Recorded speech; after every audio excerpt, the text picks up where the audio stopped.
Hello everyone, आप देख रहे हैं कोर कॉन्सेप्ट्स जिसमें हम पढ़ रहे हैं हमारा राजस्थान अध्ययन का भाग 1।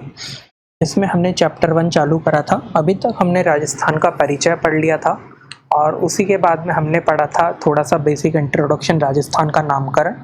ठीक है, हमारा अगला टॉपिक है प्राचीन सभ्यताएं। अगर आपने अभी तक पहले चैप्टर के दूसरे टॉपिक्स राजस्थान का परिचय और राजस्थान का नामकरण नहीं देखा है तो पहले आप 5-5, 10-10 मिनट के वो टॉपिक्स हैं उसको पहले कवर करिएगा। अगर आप राजस्थान के एग्ज़ाम, ये आपको बता देता हूँ कि ये किन के लिए हेल्पफुल होने वाला है। आप राजस्थान के एग्ज़ाम के लिए, कंपटीशन एग्ज़ाम के लिए, कोई सा भी एग्ज़ाम के लिए प्रिपेयर कर रहे हो, आरएस से लेकर रीट तक, पटवारी तक या एलडीसी तक, आपको बेसिक जो बुक्स होती हैं राजस्थान माध्यमिक शिक्षा बोर्ड की, आपको वो कवर करनी चाहिए। तो उन्हीं के लिए हम सबसे पहले ये हमारे नोट्स कवर कर रहे हैं, जिसमें मैं हाईलाइट कर देता हूँ और आप ये जो बुक है इसको डाउनलोड कर सकते हैं हमारे टेलीग्राम चैनल से। ठीक है, जब चैप्टर ख़त्म हो जाएगा उसके बाद में मैं ये चैप्टर अपलोड कर दूंगा जो हाईलाइटेड रहेगा, जिससे आपको रिवाइज करने में काफ़ी हेल्पफुल रहेगा। चलिए, तो हमारा नया टॉपिक आज का शुरू करते हैं, प्राचीन सभ्यताएं। ठीक है, राजस्थान में आदि मानव कब से रहते थे इस बात की तो हमें पता नहीं लग पाया, लेकिन राजस्थान में कई एरियाज़ के अंदर वो रहे उस बात की हमें जानकारी ज़रूर मिलती है, जो कि अजमेर, अलवर, चित्तौड़गढ़, भीलवाड़ा, जयपुर, जालौर, पाली और टोंक आदि क्षेत्रों से मिलती। इन एरियाज़ में जो नदियाँ बहती थी, क्या उनकी जो सहायक नदियाँ थी उनके किनारों पे कुछ ना कुछ खुदाई हुई, उत्पत्ति हुई है, इन्होंने कुछ पेंटिंग्स करे या इन एरियाज़ के आसपास खुदाई में हमको औजार मिले। इससे हम ये अंदाज़ा लगाते हैं कि यहाँ पर कहीं ना कहीं सभ्यताएं बसी। ठीक है, वैसे ही सभ्यताओं के बारे में अब हम आगे पढ़ते हैं। ठीक है, बहुत सारे एरियाज़ हैं जिनसे हमें कुछ ना कुछ मिला है। जो इम्पोर्टेंट है वो सब एक एक करके हमारे टॉपिक में आ जाएगा। नाम ये याद रखिएगा कि अजमेर, नागौर, सीकर, झुंझुनू, कोटा, बूंदी और टोंक, ये नवीन पाषाणकालीन उपकरण यहाँ से मिले हैं। ठीक है, आज से लगभग 6000 वर्ष पहले ये एरिया हुआ करता था। ठीक है, जिसे हम नव पाषाण काल कहते थे इस टाइम पीरियड को।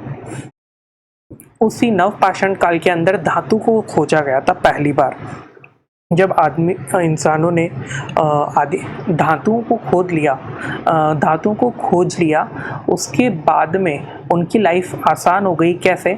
जब हमको तांबा मिला, पीतल मिला, तो फिर उन्होंने तांबे के उपकरण बनाए, कृषि के लिए यूज़ में आने लगे, इरिगेशन करना काफ़ी आसान हो गया, उपकरण बने, औजार बनाए।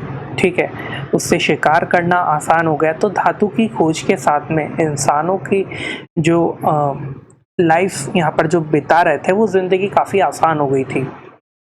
उसी के साथ में जो सभ्यताएं यहाँ पर विकसित हुई राजस्थान में, उनके बारे में हम एक एक कर पढ़ना चालू करते हैं। सबसे पहले हम पढ़ते हैं कालीबंगा को। तो जो प्रेजेंट में हनुमानगढ़ डिस्ट्रिक्ट के अंदर ये कालीबंगा की सभ्यता हमको देखने को मिलती है। ठीक है, यह कालीबंगा की सभ्यता सरस्वती या फिर दष्टवती नदी के तट पर बसी हुई थी, जो आज से लगभग 2400 ईसा पूर्व से लेकर 2250 ईसा पूर्व के टाइम पीरियड में रही होगी। ठीक है, एरिया या इसमें हर एक चीज़ जहाँ जो मैंने हाईलाइट करी हुई है वो सब इम्पोर्टेंट रहने वाला है। किसी न किसी एग्ज़ाम में ये डायरेक्ट क्वेश्चन बना हुआ है कि कालीबंगा सभ्यता कहाँ पर विकसित हुई थी। तो हनुमानगढ़ जिले में कालीबंगा सभ्यता कौन सी नदी के पास किनारे पर विकसित हुई? सरस्वती नदी के किनारे। टाइम पीरियड क्या था? 2400 से लेकर 2250 ईसा पूर्व तक का। ठीक है, कालीबंगा एक नगरी सभ्यता थी। ठीक है, इसमें हमको 2 टीले देखने को मिलते हैं, एक पूर्वी टीला और एक पश्चिमी टीला। पूर्वी टीला को नगर टीला के नाम से जाना जाता है, जो कि एक साधारण बस्ती हुआ करती थी। वहीं पर पश्चिमी टीला में दुर्ग हुआ करता था। पश्चिमी टीला छोटा होता था, पूर्वी टीला बड़ा होता था, और दोनों टीलों के चारों ओर सुरक्षा प्राचीर होती थी, जिससे कभी कोई आक्रमण हो रहा है या फिर सुरक्षा के लिए, चोरों के लिए, कुछ भी बोल सकते हैं, तो एक बाहरी आउटर साइड में एक वॉल रहा करती थी। ठीक है, कालीबंगा से पूर्व हड़प्पा कालीन और उत्तर हड़प्पा कालीन साक्ष्य भी यहाँ से मिले हैं। पूर्व हड़प्पाकालीन स्थल से हमें जुते हुए खेत के प्रमाण मिले हैं जो संसार में प्राचीनतम है। तो क्वेश्चन आ जाएगा आपको के लिए कि जुते हुए खेत कहाँ से मिले। तो जुते हुए खेत हमको कालीबंगा सभ्यता से मिले हैं। ठीक है, यहाँ पर जो घर बनते थे वो कच्ची ईंटों से बना करते थे और इनको मिट्टी के माध्यम से जोड़ा जाता था। ठीक है, यहाँ पर कूड़ा डालने के लिए भी मिट्टी के बर्तनों का यूज हुआ करता था। यहाँ पर पहले सरस्वती नदी बहती थी जो कि लुप्त हो गई, लेकिन अभी इस टाइम पर घग्गर नदी इस एरिया में बहती है। ठीक है, तो हम ये मान सकते हैं कि घग्गर नदी ही प्राचीन काल में शायद सरस्वती नदी के नाम से जानी जाती हो। ठीक है, और यहाँ से हमको अग्नि वेदिकाओं के भी साक्ष्य मिले हैं, मिट्टी के बर्तन मिले हैं, मोहरें मिली हैं, इन पर जो छपाई हुई है उस पर जो अंकित हुआ है वो सैंधव लिपि से मिलती जुलती है। ठीक है, लेकिन इसको अभी तक पढ़ा नहीं जा चुका है। जो मिट्टी के बर्तन और मुहावरे प्राप्त हुए हैं इन पर जो लिपि अंकित है वह सैंधव लिपि से मिलती जुलती है, जिसको अभी तक पढ़ा नहीं जा चुका है। ठीक है, कालीबंगा में पानी के निकास के लिए लकड़ी की नालियों का यूज किया जाता था। सोचिए कितने विकसित थे वो लोग, इन लकड़ी की नालियों का यूज करते थे। और ईंटों की भी नालियां बनी हुई मिली हैं। और मैंने आपको बताया जैसे कि नव पाषाण काल में धातु को खोज लिया गया था, तो यहाँ पे तांबे से बने हुए कृषि के कई औजार मिले हैं जो कि यहाँ की आर्थिक उन्नति को दर्शाता है। ठीक है, यहाँ से 3 समाधियाँ भी हमको मिली हैं, मतलब मृतक मिले हैं उन 3 समाधियों में। तो वो इससे हम ये मान सकते हैं कि यहाँ पर लोगों को दफनाया जाता था। ठीक है, और इसका क्या कारण हो गया कि इस सभ्यता का ह्रास हुआ कि यहाँ पर या तो सूखा पड़ा होगा या फिर नदी ने अपना मार्ग बदल लिया होगा।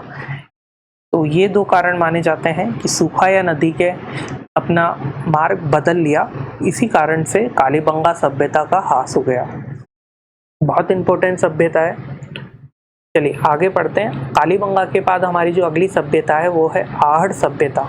ठीक है, वर्तमान उदयपुर जिले के में स्थित आहड़ सभ्यता है, मतलब प्रेजेंटली उदयपुर डिस्ट्रिक्ट के अंदर हमको आहड़ सभ्यता देखने को मिलती है, जो कि दक्षिण पश्चिमी राजस्थान का सभ्यता का केंद्र था।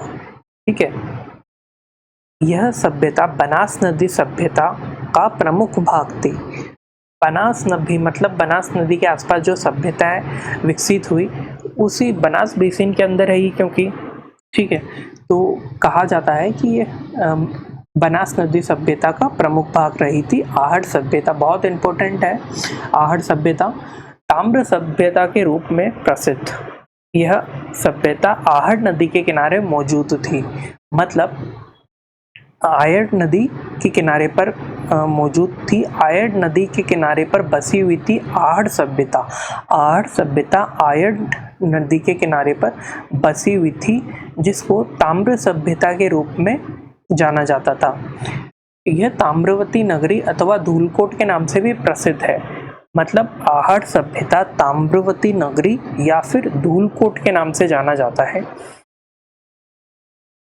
इस जो सभ्यता का आहड़ सभ्यता का टाइम पीरियड लगभग 4000 ईसा पूर्व का माना जाता है। 4000 ईसा पूर्व का टाइम पीरियड इसका माना जाता है।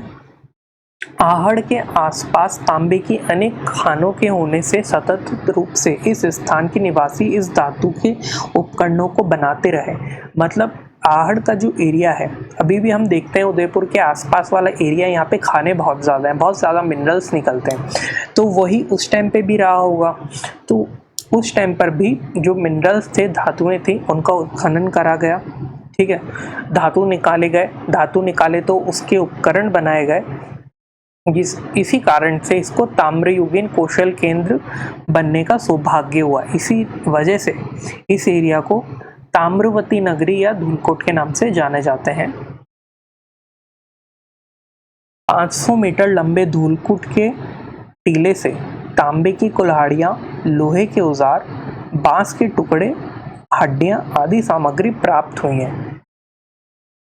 ठीक है, माना क्या जाता है, अनुमानित है कि मकानों की योजना में आंगन या गली या खुला स्थान रखने की व्यवस्था हुआ करती थी और एक मकान में 4 से 6 बड़े साइज के चूल्हे यहाँ पर हमें देखने को मिलते हैं। इसका मतलब क्या है कि यहाँ पर सामूहिक भोजन बनाने की व्यवस्था रही होगी और आहट से प्राप्त खुदाई से प्राप्त बर्तनों में हमें वहाँ पे मिट्टी के बर्तनों के ऊपर कला देखने को मिलती है। ठीक है, यहाँ तृतीय ईसा पूर्व से प्रथम ईसा पूर्व की यूनानी मुद्राएं भी प्राप्त हुई हैं। मतलब क्वेश्चन आ जाएगा कि यूनानी मुद्राएं जिसका टाइम पीरियड 3 ईसा पूर्व से लेकर 1 ईसा पूर्व तक था, यूनानी मुद्राएं वो कहाँ से मिली हैं, तो वो हमको आहट से मिली हैं। इसके साथ में एक मकान में 4 से 6 बड़े बड़े चूल्हे हमको देखने को मिलते हैं, मिट्टी के बर्तनों पर कला देखने को मिली है।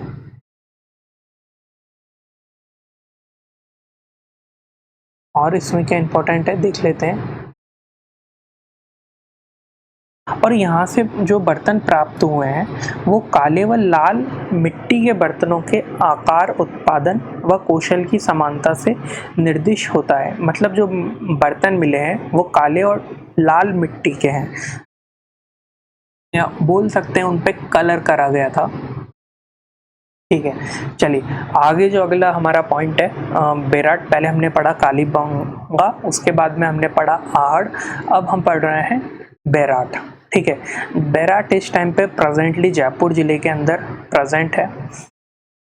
ठीक है, बेराट का महाभारत कालीन मत्स्य जनपद की राजधानी विराटनगर से समीकरण किया जाता है। मतलब महाभारत के अंदर जो मत्स्य जनपद हुआ करता था जिसकी राजधानी विराटनगर थी, उससे इसकी तुलना करी जाती है। ठीक है, यहाँ की पुरातात्विक पहाड़ियों के रूप में बीजक डूंगरी, भीम डूंगरी, मोटी डूंगरी विख्यात है। मतलब इन पहाड़ियों से हमको कुछ ना कुछ देखने को मिला है, कुछ ना कुछ हमको प्राप्त हुई है। जैसे कि बीजक डूंगरी से कैप्टन बर्ट ने अशोक का भाब्रू शिलालेख खोजा था।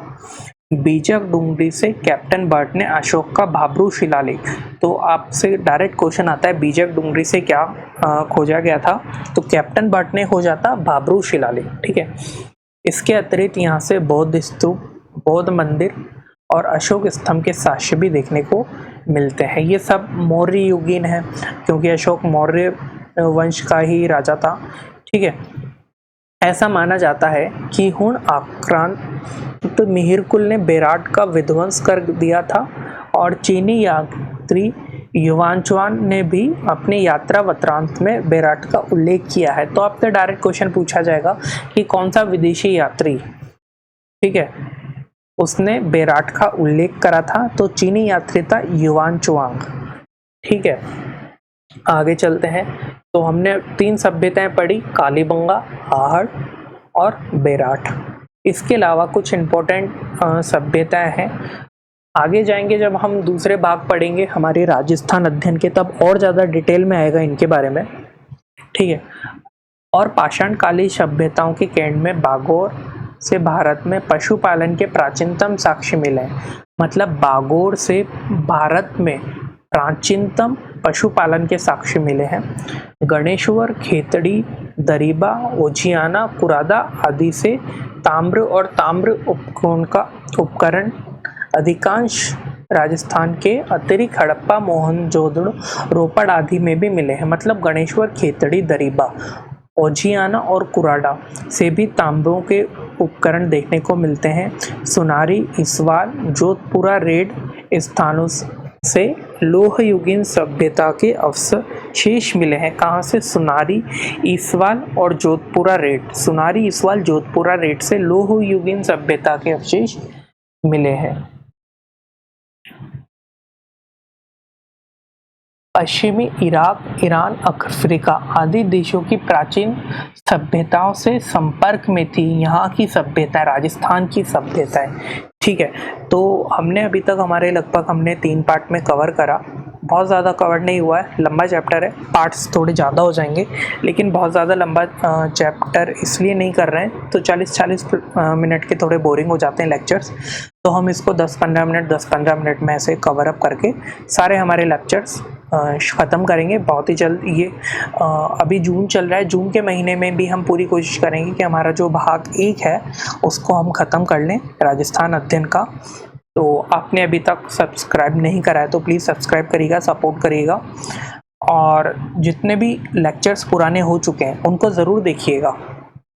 Thank you.